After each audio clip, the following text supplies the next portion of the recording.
Good morning, guys. Welcome to Advisory.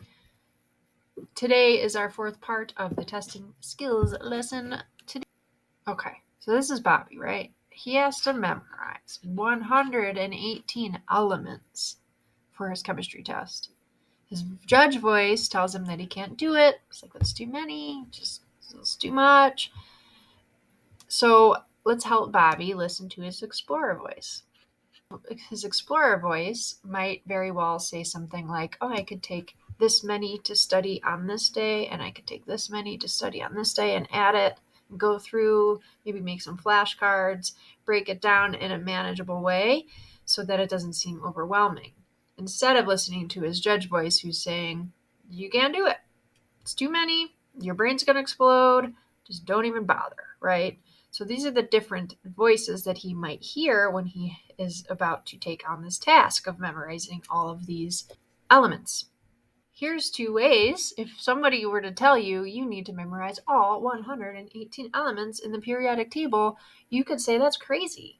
I'm not that smart. I can't do that. Or you can say, I do not know them yet, but I can learn, right? So you could recognize that you don't know, but that there's a way to get there. Or this is the difference between the fixed and the growth mindset. Okay, another example. So they say you have 2 weeks to prepare for this test. Okay, 2 weeks. All right, 2 weeks. Your judge voice says, I can't remember all 118 elements. Like, I just can't, I can't. Is the judge voice saying, no, it's not doable. Or you could listen to the explorer voice who might say something like, I will make 118 flashcards and review them every day for so many minutes. Okay, 30 minutes a day. 118 is a lot, right? And it does seem very daunting, very, very challenging to consider having to memorize all of those elements. But the explorer voice looks at it in a way that helps you to break it down to where it doesn't feel so overwhelming. Okay, so like the flashcards is a great way to break it down. And then breaking it down in terms of timing, this person wants to do 30 minutes a day, then that's what they commit to in order to get to where they need to be. The next example, you take the test and you get 95 elements right, and 23 wrong. So the judge voice could say, I only got 95 elements right. I knew I would do bad. Instead of focusing on the ones you got right, you're thinking of the ones you didn't get right and then falling into this spiral of negativity. Okay, or the explorer could come in and say, I went from knowing 20 to knowing 95. Look at that growth. So that again, it's saying you're not maybe exactly where you want to be. Maybe you wanted to get them all right. But think about how many more that is from last time, right? So it's like you're looking at that space that where the growth was.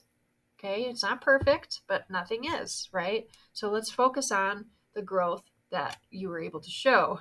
So when you let the explorer voice in your ear lead you, you'll use the growth mindset to do better on tests. Okay, so I want you to consider this question.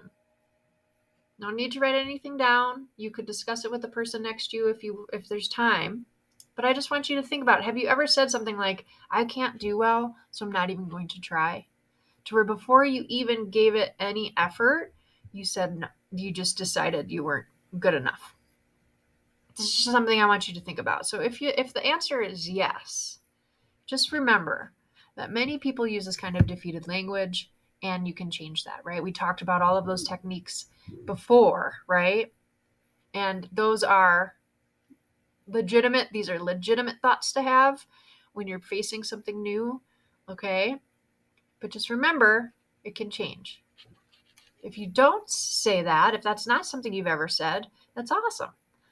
You have the right mindset, so just stay there. Just be sure to stay there. Again, I just want you to think a little bit about this. I just want you to reflect on this question. I can't do well, so I'm not even going to try. There are many things that haven't tried because I felt like I wasn't going to succeed, right? So it's important to understand when we're having those conversations with ourselves and when we're starting to think this way about things, because that can actually bleed into other aspects of our life. Okay, if that's where we land every time we're trying to face something new or try something new, then that could be problematic, right? Because then we're not going to experience a lot of things because we're not even making that effort.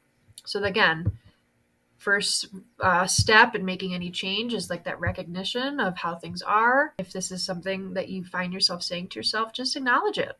Okay, acknowledge it, and then we'll talk in the next couple series of lessons. We're going to break down how we can move past that. Okay, thanks everybody. I hope you have a great day, and I will see you next time.